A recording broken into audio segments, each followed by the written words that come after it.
Hello everybody, I'm Pontius Porcius and welcome back again to Unexpected Awesome. If you've seen the visual composition of a lot of my recent work, you've probably come to guess that I'm a huge fan of Star Wars. And, as such, if you've kept up on the news of Star Wars, you've probably heard that to much anticipation from a lot of the fan bases to the IP are excitedly clamoring around the release of the final season of a television series called The Clone Wars. Now, The Clone Wars is a different kind of take on Star Wars. It's not like the OT films in terms of how it tackles space fantasy adventure a la Flash Gordon. Instead, it's more of a tackling on the world and concepts of what Star Wars is, more along the line in the spirit of the original Starship Troopers. Star Wars The Clone Wars, it starts off very visually raw, with a repetitive style to its storytelling that mostly revolves around gigantic battle sieges between the Confederacy of Independent Systems and the Old Republic, with a lot of heroics being done by the Jedi, as well as enlisted men soldiers in between. However, very soon, we begin to see a lot more ambitious stories that begin to develop the world,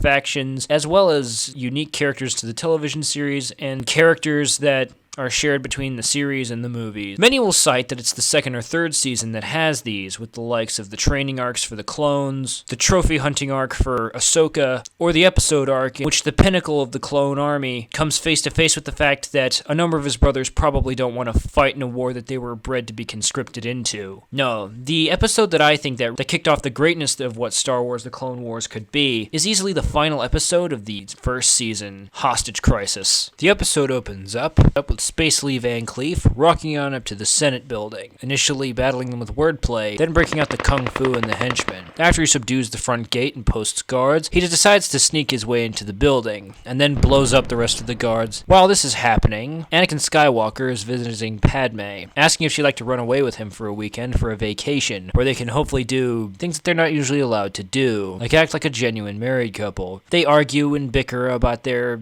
feelings and responsibilities and the fact that they're keeping their marriage a secret. So he decides to make a symbolic gesture, one to convince her that his feelings are genuine and that she should spend time with him. He decides to give her his lightsaber and says that he will entrust it to her for the remainder of his short sabbatical from the Jedi, to show that he's entrusting her with his life. This gets to her and she's just about to cave before Senator Organa, her co-worker, comes on in and informs her that it's time to go fight the 1984 Public Surveillance Bill. Not wanting her connection to Anakin to be exposed, she decides to hide the lightsaber on her, and they both decide to meet the rest of the senators to defeat the Space Patriot Act. However, they're interrupted by Space Lee Van Cleef, who then gives them an ultimatum: submit to his will or die. One of the senators decides that he's hot bantha leavings and decides to strut off like a 1970s pimp, only to get a no-scoped fire bullet into his back for his troubles. Asserting his murder dominance, Space Lee Van Cleef sends Space Theo to the control room and then proceeds to lock down the Senate building and all communication. He delivers an ultimatum to secret magic Space Hitler, saying that he'll execute his legislative officials unless some nobody gangster is pardoned and released from prison. While all this is going down, Anakin discovers that the entire place is being held under siege, so he decides to go John McClane on them and ninjas a robot into submission. He finds himself in an uncommon predicament. Without his lightsaber, he's not able to slice and dice them into hot burning soup chunks like he used to, so he gets into hand-to-hand combat with them, desperately trying to keep them from using their ranged combat and having to sprint away when he gets flanked by more than one at once. Realizing that the Jedi doesn't have his lightsaber, they decide to hunt him down and discover him trying to break into the control room, so that way the clone security forces can storm their roguish little band. They then decide to trap him between a gangster sandwich and then tase him into submission. Like a smoking, humiliated heap, Anakin is tossed into the crowd of intimidated senators, symbolically inserting the tactical and strategic genius that is Space Lee Van Cleef. The pardon is given to Space Van Cleef, and he springs the Space Mafia capo. They escape, and just before they can blow up the senators, just for the kicks and giggles, Padme reveals the lightsaber, saying that she found it inside of the hallways. He uses it to free Anakin's bonds, which allows him to cut through the floor so that way they can escape the explosion. The episode ends with the Space Capo congratulating Bane on a job well done, to which he then icily demands his payment. Hostage Crisis is an important episode in the grand scheme of Star Wars The Clone Wars for many reasons, but first, let's talk about how it shines on a technical level. The animation side of this episode is easily the best that the first season of Clone Wars ever saw. The first season is known for two things: buttery smooth animation during the action set pieces, but also extremely stiff animation inside of the conversation and character building moments. Anytime there isn't a giant scale battle going on between ships or large large armies of dudes, as well as between robots and Jedi, you'll notice that the characters have a grand total of 2 to 3 poses in how they stand and talk to each other. Their faces also have hardly any articulation or animation, and the sheens and textures of everything looks incredibly clay-like and with a noticeable degree of light emitting from it. This episode actually manages to improve on every single one of these elements. There's not only a larger array of body poses and much more fluid motion for the character development sequences, and really solid lighting inside of the animation. You can really tell this is where Joel Aaron and Killian Plunkett started pushing the limits of the technical abilities of the animation engines that were developed for this show, and where they would start getting into the glorious days that would be the 3rd, 4th, and 5th seasons. The sound mixing is also incredibly immersive. Everything that needs a sound has a sound, and it's mixed in at just the right level. The clink of metal, the swish of an opening door, and the clatter of trooper armor. Each and every sound effect is not only perfectly designed for each action it's designed to sell, but it's also mixed in to make it feel completely and utterly real. Now that we've gotten the technical elements out of the way, let's talk about the script. This is easily the most bold story inside of the entirety of the first season. This is the first episode in which we see the forces of the Grand Army of the Republic and the Noble Jedi actually lose. All of the plots of the previous arcs in this series all revolve around some form of siege or invasion, with the Grand Army of the Republic either reclaiming or defending against an invasion from the vile separatists. However, in this episode, they're not fighting the separatists. They're fighting the criminal underworld through intelligent leadership by one of the most charismatic villains in the entirety of the IP, manages to utterly defeat them with a handful of guys. It's an incredibly impactful feat, and each and every action that he takes, whether it be taking out a group of guards on a landing bay, or executing an entire barrack full of reinforcements with a grenade, or using deductive reasoning to figure out the strategic strengths and weaknesses of his opponent that he didn't foresee coming. It gives Cad Bane not only a degree of authority and power that many of the military commanders with untold millions of robots do not have, but it also makes him an incredibly charismatic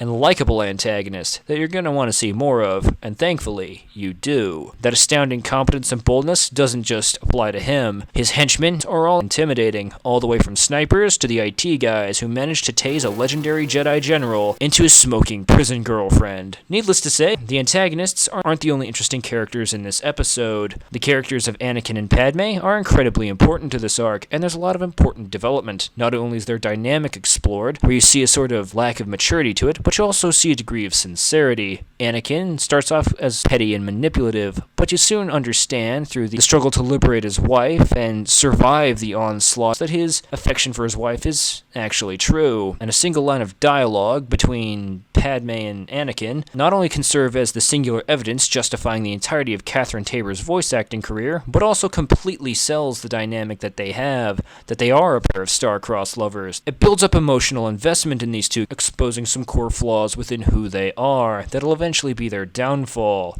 And what else can I say about this than how it develops the world itself? One thing that I absolutely love about the Clone Wars treats the development of the setting of Star Wars and its history much like the original Legends did, in which character decisions and development are important. The Old Republic itself initially is shown to be a gigantic utopia. However, Padme herself goes off to fight a 1984-style Patriot Act. This shows not only the subtle machinations of magic space Hitler himself, but also is very subtle foreshadowing that the Old Republic will turn into the fascistic dystopic Galactic Empire. What else can I say about this episode? It's a diehard with a twist inside the universe of Star Wars, and it's the perfect introduction to a television series that manages to do so much with so many original and established characters that will be beloved indefinitely. This is Pontius Porcius, signing off, and as always, stay safe and stay golden.